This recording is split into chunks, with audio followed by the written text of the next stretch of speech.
Hello, bienvenue dans la suite de vidéos sur les soins, sur le transgénérationnel, donc les soins pour libérer en fait le transgénérationnel. Dans la vidéo précédente, je t'avais donné en fait les signes pour reconnaître que tu portes une blessure qui vient de tes ancêtres ou de tes vies antérieures d'ailleurs. Alors, là, on va parler des différents soins pour justement aller transmuter ce transgénérationnel qui peut quand même s'immiscer dans ta vie et peut parfois te limiter et même te desservir en fait, hein. Je pense à parfois... Alors, c'est pas moi que ça arrivait, c'est une consoeur. En fait, elle avait une cliente et on en avait échangé. Elle avait une cliente et cette cliente, en fait, elle avait parfois des petites crises de folie. Voilà. Donc, comme si elle ne savait plus où elle était, elle savait plus qui elle était. Ça a duré une trentaine de minutes. Donc elle avait un suivi bien évidemment avec un psychiatre. Mais ça faisait allez, 10-15 ans qu'elle était dans cet état-là où tous les, peut-être pas tous les jours, mais tous les 3-4 jours, elle avait justement cette demi-heure de... Voilà.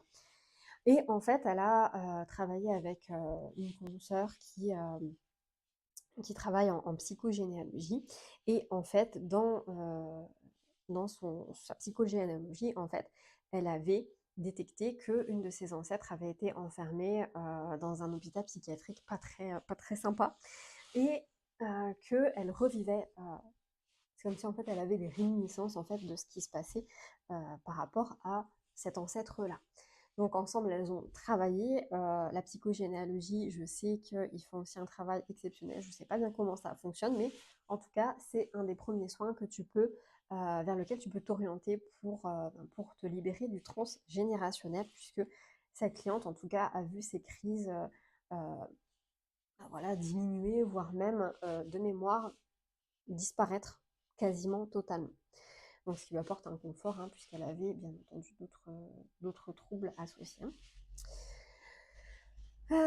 Donc, par rapport à la psychogénéalogie, je pense que tu peux trouver des praticiens, des praticiennes en tapant sur Internet, hein, voilà, ça, il n'y a pas de, y a pas de souci par rapport à ça. En deuxième soin que tu peux utiliser pour libérer et transmuter ce transgénérationnel, c'est l'EFT. Donc EFT, pour celles et ceux qui ne connaissent pas, c'est Emotional Freedom Technique. Et en fait, c'est des points d'acupression que tu vas stimuler. Donc là, par exemple, ce que je fais là, c'est du point karaté. Et ça sert par exemple à accueillir pleinement une émotion parce que dans notre vie de tous les jours, on a tendance, fâcheuse d'ailleurs, une fâcheuse tendance à dire ok, ah, il y a une émotion qui arrive, j'ai pas envie de la ressentir, du coup, ok, j'essaie de la tenir éloignée.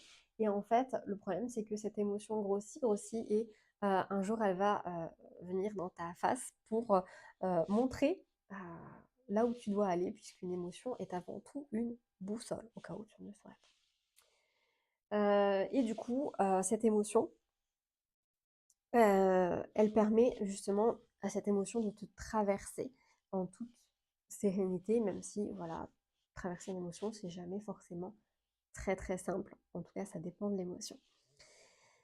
Donc l'EFT, en fait, ça va te permettre d'aller déprogrammer des réactions émotionnelles irritées et parfois irritantes d'ailleurs. Je pense, tu vois, à titre personnel, l'EFT, ça m'a beaucoup aidé par rapport à ma phobie du sang. Je dis pas que c'est 100% résolu parce que bien souvent, quand tu as une grosse phobie comme ça, euh, c'est plusieurs, enfin voilà, c'est une conjonction de plein de vies antérieures et parfois de généalogie, pardon. Euh, donc j'ai réussi déjà à m'en libérer à travers une hypnose régressive, donc pour une vie antérieure, et avec l'EFT pour continuer ce travail-là, puisque ben voilà, c'était apparemment, ça venait d'une vie où j'étais un de mes ancêtres et qui avait fait quand même pas mal de choses pas très cool et que voilà, il y a eu euh, beaucoup de sang versé en tout cas de par cet ancêtre-là que j'ai été. Donc oui, aussi un conseil que je te donne entre parenthèses, c'est important d'accepter que dans les cycles d'incarnation, on a pu être des personnes plus ou moins sympas, C'est pas un jugement à avoir de toi à toi, c'est juste que à un moment donné, tu as accepté de baisser ta vibration, d'incarnation pour pouvoir justement, faire l'expérience de la noirceur, mais aussi pour permettre aux autres de pouvoir être lumineux, tu vois? Hem, c'est un peu l'analogie avec, le ciel étoilé, tu vois? On peut pas voir les étoiles tant qu'il y a pas d'obscurité et à ce moment-là, tu as fait le choix de vibrer, et d'incarner, on va dire, l'obscurité pour que les étoiles puissent être vues. Donc tu vois, il y a plein de choses, il y a plein de façons de voir, finalement les événements et vraiment je t'invite à avoir plus de douceur envers toi-même et les jugements que tu pourrais avoir en explorant ça. Donc ça, voilà, je vais fermer la parenthèse là-dessus. Donc vraiment, sois prête à avoir été quelqu'un de pas très sympa. Et c'est totalement OK. Il y a même des fois où on peut se dire que on veut réparer un peu les choses, même si en soi, il n'y a pas vraiment à réparer, mais ça peut être une volonté. Donc l'EFT, en fait, c'est hyper puissant pour les hypersensibles parce que c'est doux et c'est progressif. Ce sont des rondes, on appelle ça des rondes en EFT, où tu vas tapoter et puis voilà, tu vas énoncer les choses qui te blessent, les choses qui te font réagir. Et au fur et à mesure que tu vas faire les rondes, ça va euh, libérer, transmuter en fait les énergies au niveau de méridien.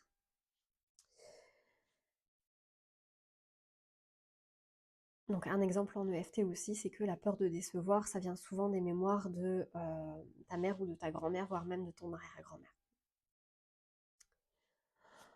En deuxième soin, en troisième soin plutôt, parce qu'on a vu la psychogénéalogie, l'EFT, troisième soin, c'est le breathwork thérapeutique. Donc un peu à l'image de l'EFT, où on va par des respirations aller libérer des tensions cristallisées dans le corps. Et ces tensions, par contre, alors on pourrait savoir si ça vient de transgénérationnel ou pas. Quand je suis en séance, je vais pas forcément aller tricoter si en tout cas j'ai pas l'info tout de suite ou si ma cliente n'a pas forcément envie de savoir. On, on libère, on transmute et après, peu importe d'où ça vient, j'ai envie de te dire, le principal c'est que ça n'ait plus forcément d'impact sur ta vie actuelle parce que c'est le résultat qu'on veut, hein. Donc ça va libérer les mémoires émotionnelles qui sont stockées dans le corps. Et c'est parfait justement pour les femmes qui vont beaucoup aller dans le mental en essayant d'expliquer les choses, en essayant de conceptualiser aussi leurs souffrances, leurs blessures. Le souffle, en fait, c'est quelque chose qui va relier l'âme et le corps déjà, le souffle, mais en plus, tu triches pas en fait avec le souffle puisque c'est quelque chose qui est vital. Donc, ça t'oblige quelque part à aller lâcher tout ça. C'est parfois un peu plus rude quand même que l'EFT parce que, comme je te disais, le souffle, c'est vraiment le lien qui relie l'âme et le corps. Donc, c'est quelque chose de très très puissant. Et il y a des personnes voilà, qui sont beaucoup plus sensibles à ça. Donc voilà, vas-y tranquillement en vrai fort parce que ça peut des fois bien secouer par expérience. En quatrième, tu vas avoir le soin vie antérieure ou des ancêtres chamaniques. Donc en chamanisme, je sais pas si vous le voyez, mais j'ai un tambour chamanique et du coup, euh, j'allais dire j'officie, mais non, c'est pas officier, je pratique les soins chamaniques et dans ces soins, on a un soin très spécifique sur les vies antérieures et les ancêtres. Donc tu peux soigner un ancêtre par exemple en prêtant ton corps à ton ancêtre, par exemple pour les personnes qui arrivent à faire des transcorporations. Euh, et tu peux avoir du coup voilà ce soin pour ton ancêtre et ça va te libérer et le libérer en même temps. Donc ça peut être aussi tout le système familial que tu as envie d'aller explorer, guérir, etc. Ça peut nettoyer tes lignes paternelles, maternelles, couper aussi des loyautés invisibles et ça va te remettre à ta juste place, là où tu dois être. Les effets en fait chez les hypersensibles, c'est très rapide en règle générale. Pour les soins chamaniques, en 2, 3 soins maximum, on arrive bien alors j'ai l'image de, tu sais, de décanter et puis d'aller transmuter tout ce qui en est ressorti. en sachant que parfois un soin suffit aussi, hein. Donc ça dépend vraiment de toi, de la profondeur, de compréhension et de libération que tu as envie de faire, de transmutation que tu as envie de faire et parfois, juste un soin peut suffire parce qu'après tu vas, détricoter le reste, toute seule. Et parfois il y a besoin des 3 soins parce que tu aimes bien faire un cycle de 3 et on accepte et c'est d'accord. En 5e soin que tu peux faire, ça va être les constellations familiales. Donc si jamais tu connais pas les constellations familiales, tu peux regarder sur Netflix, Les Chemins de l'Olivier ou Le Chemin de l'Olivier, je ne sais plus. C'est une série turque sur justement les constellations familiales, le transgénérationnel, les peurs et voire même des maladies héritées. Hem, Moi je trouve ça, alors formidable, et beau qu'on puisse parfois à travers, nous, faire vivre les blessures d'un ancêtre pour pouvoir, l'aider, tu vois? Parce qu'en fait, on est en dehors de cette illusion, de la Maya où en fait,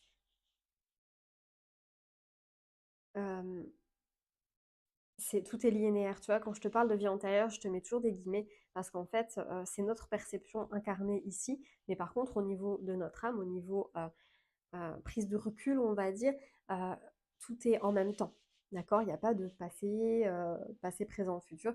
Tout est en fait un même moment.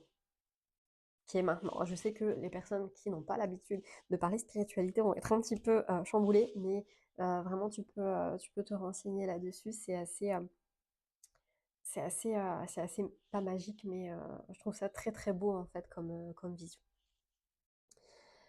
Donc voilà pour les constellations familiales. Donc j'ai déjà expérimenté une constellation, donc c'était pas moi la constellée, mais je participais en fait, je jouais le rôle, de la grand-mère de la personne constellée et c'est impressionnant comment les schémas familiaux des autres peuvent aussi se retransmettre dans ta famille et c'était vraiment incroyable. Enfin, à titre personnel, j'ai trouvé ça fascinant, en termes de ressenti, en tout cas en tant qu'hypersensible qui a participé.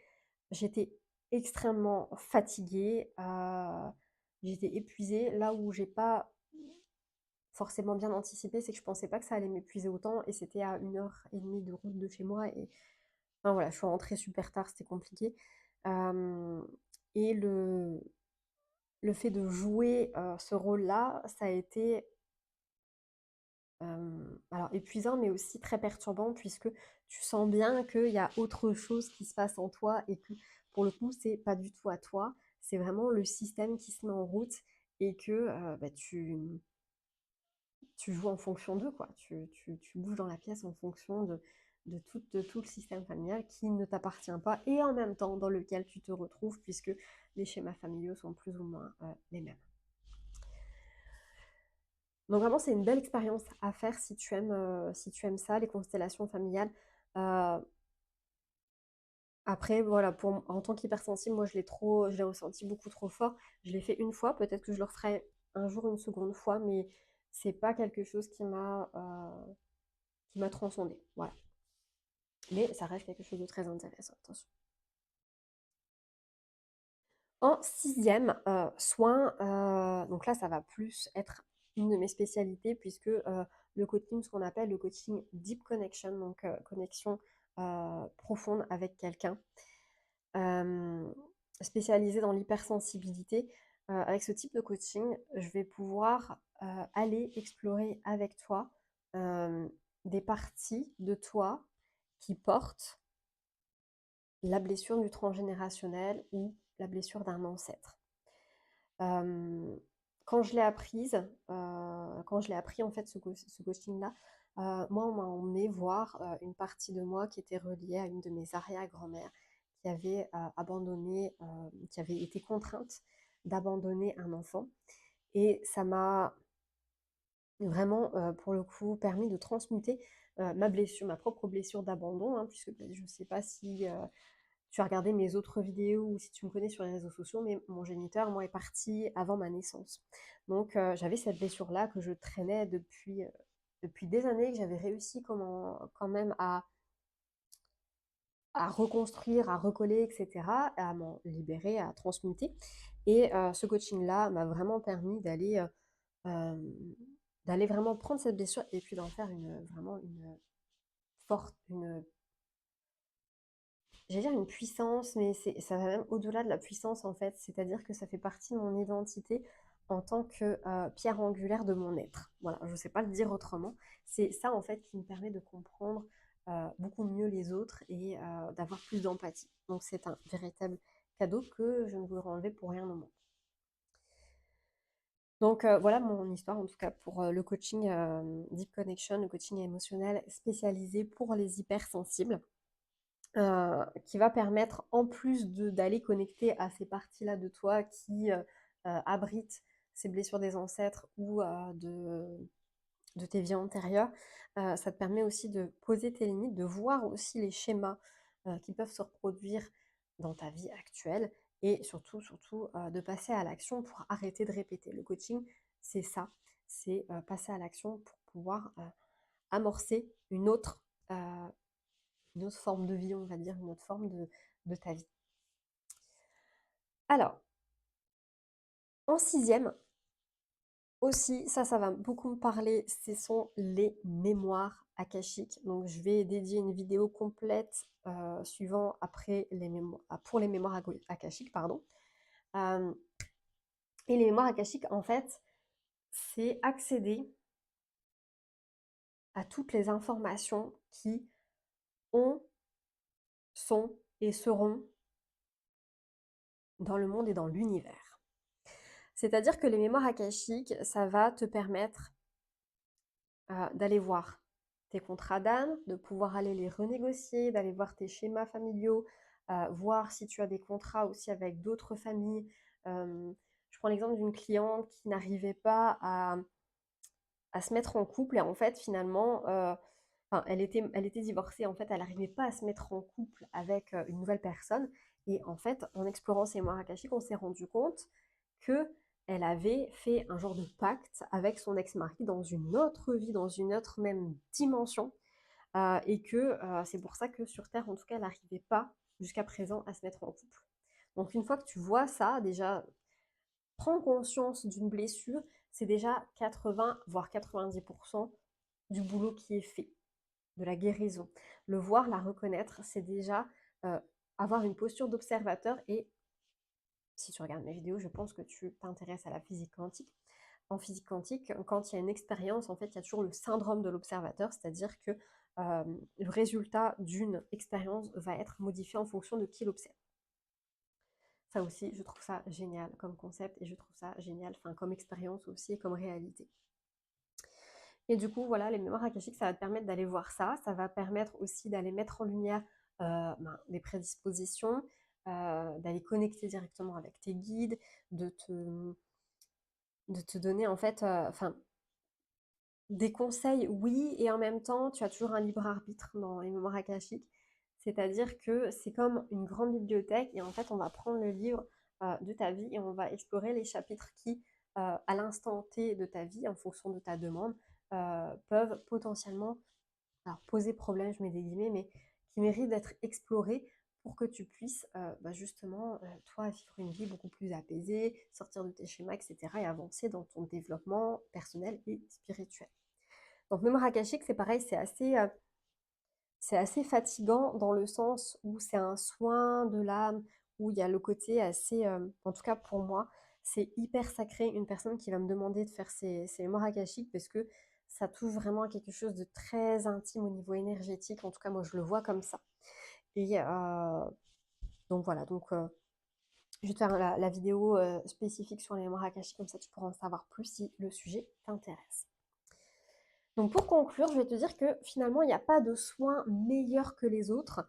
Il y a celui qui va fonctionner pour toi et tu pourras même peut-être en expérimenter plusieurs parce que on a vécu tellement de vies, on a tellement quelque part d'arbres généalogiques qui sont en tant que terriens, mais aussi en tant que, voilà, j'assume, mais autre espèce peut-être, hein, parce que l'univers est tellement vaste, pourquoi pas. Euh, donc voilà, on a quand même cette, chance de pouvoir aller explorer tout ça pour pouvoir, faire la meilleure expérience, qui soit sur terre. À toi du coup d'aller, piocher, là-dedans et de choisir ce qui te conviendra le mieux. Je te souhaite une excellente journée et si tu veux en savoir plus, n'hésite pas à t'abonner et aussi à aller voir, je t'ai mis le lien de mon site internet dans la description. Bisous!